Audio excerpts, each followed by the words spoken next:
Hello, I'm Elsa. Good morning, ladies. Good morning. Great, okay. Now I'm the founder and CEO of Agora. What has been the biggest lie that you ever told? I'm not talking about the little ones like, oh, I like your dress, you don't look basic, or he's really into you, right.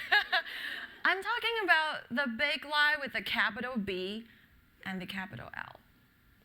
I didn't even know this category exists until I met a boy, an old lady, and founded my company. So I want to tell you about my 3 big lies that I told myself before that. 3 of them. So first, 2012, I was a policy advisor in the Obama campaign. I spent a lot of time actually in Ohio, knocking on doors and getting people out to vote. So one day, I was walking around a neighborhood, and this little boy, he's 7 years old, came up to me and said, oh, what are you doing? I'm like, I'm getting the grown-ups to learn about Barack Obama and going to vote, and you want to help me out? And he's like, yeah, of course. Oh, don't laugh, because he's like the best weapon you can ever have. You knock on a door, and I didn't say anything. The kid just like, oh, have you voted yet? Like early voting. And they're like, oh, shoot, there's a boy here. Oh, yeah, I'm going to vote. That was awesome. Antonio was the most energetic, intelligent, sweet little boy. In some way, I asked him, oh, Antonio, what do you want to be when you grow up? And he held up this flyer with the face of Barack Obama on it. And he said, I want to be him. It touched me because this is the first time a black young boy could relate to the most powerful man in the world at that time. And he said, I want to be him. So I didn't even think. I just said, you know what, Antonio, you will be. I will vote for you. You'll be president of the United States one day. Yes. And I left him at the playground, and I went on with my door knocking. But at the end of the day, I realized that was a lie. Because a boy who grew up in that neighborhood, the chance that he even finished high school is half of everybody. The chance that he'll be unemployed is double. And the chance he might end up in prison one day was 1 in 3. Statistically speaking, I lied. That was a big lie, and yet I told it. I didn't realize it at that time. And until I encountered my second lie. It was election day, and I was getting people to vote. I was driving everybody to go to a polling place, and I met this old woman, Rochelle. She was very old. She has an oxygen tank, right next to her. She couldn't go anywhere without it. I took her in my car, and halfway through the drive, I looked on the right, and it's like she was having trouble breathing, and she didn't know how to turn on the tank, and I didn't know how to do it either. So I was like, I'm taking you to the ER right now, Rochelle. And then she looked me in the eye, and she said, Elsa, take me to vote, and then the hospital. I said, yes, ma'am. Took her to a polling place. I barged in, and there was a nurse who just voted. She came outside. She's like, oh, I got it. So she fixed it. Rochelle was fine. I was so happy, and I watched her casting her ballot as a citizen. And I realized to myself, it wasn't just this badass lady who decided to risk her life to go vote on that day. It's also this unfortunate fact that that was the only day someone cared about what she thought. It's also the same truth for all of us. Election day was the only day we had a voice. That was the only day. And that's why she had to risk her life. And that's when I realized the second big lie. We say we live in a democracy, and yet we don't, because elections is so much a subset of our democracy. And I realized that we should have a voice, not just on election day. And that's a big lie that we all live in. Our votes only matter on election day. But our voices can matter every single day. And I'm from Hong Kong. Some of you recognize this picture of the umbrella movement. I grew up knowing that the right to participate, to influence my government is not just a right. It was a privilege in so many different places. And so, because of this, I founded Agora, an online conversation platform for communities to come together have discussions that matter directly with stakeholders, and make decisions in an inclusive and scalable way.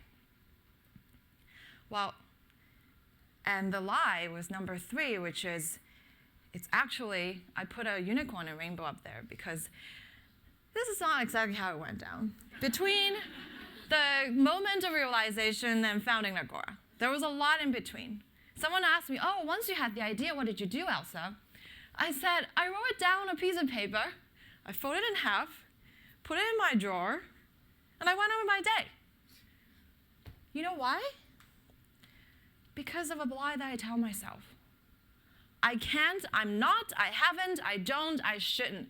I can. I'm not an entrepreneur at heart. I haven't done anything like that. I'm not technical at that point, and I haven't done anything like that before, and I probably shouldn't. I don't know how to do it. I don't know how to start a company. I don't know how to fix democracy. Oh my gosh, that's a big thing. So I won't. Well, that was another big lie I told myself. Until something happened. This is my dad. He passed away pretty shortly after the election, actually. And he saved up all his money in his life to get me to college, and then for him to go to college. He never went to college. To travel after retirement, to have his life. And then 2 months after he retired, he was diagnosed with terminal cancer. And so the rest of the 2 years that he had, he was going to chemotherapy, traveling around the world, and getting his college degree. And guess what? A few months before he died, he graduated. And I realized, wow, if I keep telling myself those lies, that, oh, we can live in a reality where Antonio can actually be president, that, well, this is a democracy, right? We have elections. I guess we have a voice. Or, oh, I'm too small to fix a big problem. Then I live my life in a lie, and one day I may wake up. It may not be retirement. I may not even have a chance to make amends with the lies I've told. And when he passed, I realized that if not now, when? And if not me, who? So Teddy Roosevelt inspired me with this quote, which a lot of us have heard of. It's not the critic who counts, nor the man and woman who points out how the strong man stumbles or where the doer of deeds could have done it better. It's about people in the arena trying it. And I realized in my mind the whole time, the critic isn't even just the people around me. It's the person within me, my own internal critic. I have this little voice that's told me, Elsa, what if you fail? What if people think you're delusional trying to fix democracy? Who are you? All these little things are telling me. And those are little lies though, by the way. They don't know it's not going to happen. But I could be the woman in the arena. And it doesn't matter what people or my own internal critics say. And this is something I wrote on a piece of napkin when I realized this, and I made up this term, minimum viable agency. You all heard of MVP, minimum viable product. So as an entrepreneur, all my advisors, investors tell me, oh, what's your MVP? Tell me about your MVP. I think we overhyped MVP. To start a company, you don't just need an MVP, you need MVA, a sense of agency. If you don't believe in yourself, you're going to look around for answers, you're going to ask people, what should I do, or even never start it. But when all this happened, I overcome the big 3 lies that I encountered in my life because I got to my MVA, my minimum viable sense of agency, that I can do it, that I know the answer, that I hold a future, and you guys can jump on my ship and share this future with me. That was the most important realization I had. It's not the MVP. Another quote that I love is F. Scott Fitzgerald, who wrote The Great Gatsby, and he said, some of you might have heard, the test of a first-rate intelligence is the ability to hold 2 opposing ideas in your head and still be able to function. And I think most of us kind of get that, right? Like, we all go to, schools that say, oh, the definition of smart means you can argue from both sides and understand both perspectives, blah, blah, blah. Yes, yes, yes, yes, but The next sentence is usually excluded from the quotes because he also said one should, for example, be able to see that things are hopeless and yet be determined to make it otherwise. That's powerful. It's not just realizing things are hopeless, but also you want to make it happen. And that's when I realized those lies I lived in, those are, I told myself, oh, I probably can't fix the situation that Antonio grew up in. I probably can't fix democracy where no one has a voice. Or I probably can't start a company. Well, no, they all can happen. That's what smart means. So a lot of us understand how to get from point A to point B, and we call that navigation. And we train to do that, right? In school, we say, oh, here's all the courses you need to take, and here's a job you need to take, and here's greatness, right? Like you navigate towards that. We're good at that, right? We're good at finding things, but we're not good at wayfinding, which is different. When you don't know where you're going, and that's when minimum viable agency is crucial.